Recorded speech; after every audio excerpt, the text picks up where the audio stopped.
Welcome to the SEO.co Search Engine Optimization Podcast. Digital marketing essentials and next level tactics. From offsite and on-site optimization to persuasive selling and everything in between. You'll learn actionable tips on what it takes to outright and outrank your competition. Now, here's your host, Timothy Carter.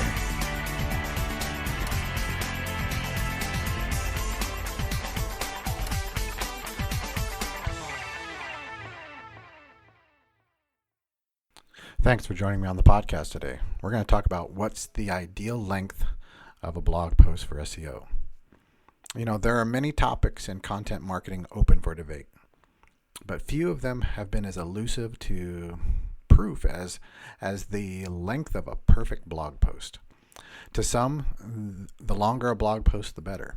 And there's a clear argumentative case for it. More words in an article mean more guts, as it were, for web crawlers and readers, and indicate that an article is thorough and in-depth. On the other hand, constantly shooting for super high word counts can leave you with fluff or alienate, vast portions of your audience who are interested in a quick read. Shooting for shorter content, such as 200 to 300 word tidbits, means you can produce more articles in the same amount of time, catering to the quick digest crowd. On the other hand, short content is necessarily brief and has few deep points to attract links or build authority. So what's the answer? The evidence suggests that the reality of an ideal blog length is much more complicated than a simple answer of long or short. There was a survey done by Moz and BuzzSumo that delved into a number of important content topics, including what makes a good article. First things first, more content, is ignored. Really before I go into details of the findings of the survey, regarding ideal content length, it's important to acknowledge one of the study's most important conclusions, that most content on the web is completely ignored. The vast majority of articles you write or produce could likely receive 0 shares and 0 links. It's only a fraction of articles, less than 25%, that ever get picked up in a meaningful way. Obviously, you want as many of your articles as possible to fall into that 25% category. Blindly producing content in mass is liable to set you up for that 75% pit, no matter how long your articles are.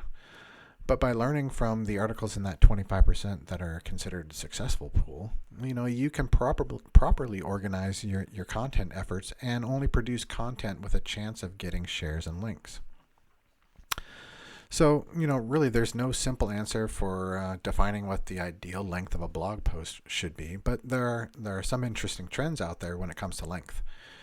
According to, some other analysis, 85% of the articles in this golden 25% contained fewer than 1,000 words. About 12% of those articles shared between 1,000 and 2,000 words, and less than 2.7%, contained more than 2,000 words. So according to this information, the shorter your article is, the better. However, when it comes to the number of shares an article gets, the longer an article is, the better. Articles under 1,000 words tended to get an average of 3.47 shares and links, with 1,000 to 2,000 word articles getting an average of 6.92, and articles of 3,000 words and more getting a massive 11.07 shares. So according to this information, the longer your article is, the better. This leads to a tricky conundrum, but let me try to simplify it. Shorter articles have a higher likelihood of getting shares, but they also tend to attract fewer number of shares. Longer articles have a lower likelihood of getting shares, but when they do, they'll attract large number of shares. If you have a niche that specializes in one type of content over another, the answer is pretty simple. Both long form and short form content have advantages and disadvantages, so you might as well keep focusing on the type that works best for your brand. However, if you're in that position, you're probably not reading articles and listening to this podcast, since you've already made up your mind about what type of content works best. But for the average brand, the best strategy is to capitalize on the advantages of both ends of the spectrum. Write short form articles to maximize your chances of getting shares, with the understanding, obviously, that those shares will be a few in number. And then write long form articles to get a chance at a higher number of shares, with the understanding that the chance is low as well. Use both of these as complementary means of getting more links and shares overall. And then, as we're starting to wrap this up, we've talked mostly about, length, but, I'd be remiss if I didn't mention, as well, that one other feature of that survey was, an analysis of the types of content that get shared and linked to the most. Out of all the articles, the analysis explored, the types that generated the greatest number of shares and links were, listicles, list-based posts, videos, how-to posts, posts that answer why questions, quizzes, and infographics.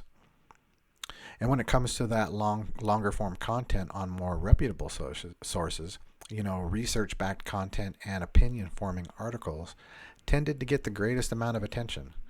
So, varying the length of your content can help your content strategy, but be sure to focus on the subtypes of content as well. And the bottom line is, if you're out to maximize the number of shares and links your content can get, then the best thing to do is to focus on the types of content I mentioned, with varying links to maximize the potential of your material. For example, you could produce 2 short form listicles of less than 1,000 words and 1 long form research based article, has more than 1,000 words per week. This would kind of give you the best of both worlds, giving you lots of chances at a small number of shares and a few chances at a large number of shares. And if you're consistent with that, you will have that visibility, gain more shares, and as well as start to see more results in the search engine results as a result of it. I think we'll wrap it up here. If you need some help with, some content, come on over to SEO.co and, schedule a time to have a free consultation. Learn how we can help you outright and outrank your competition. Thank you for joining us on the SEO.co podcast. We appreciate your time. Be sure to rate, review, and subscribe to the show, and visit SEO.co for more resources based on today's topic, as well as access to more podcast episodes to help you improve your site's long-term SEO success.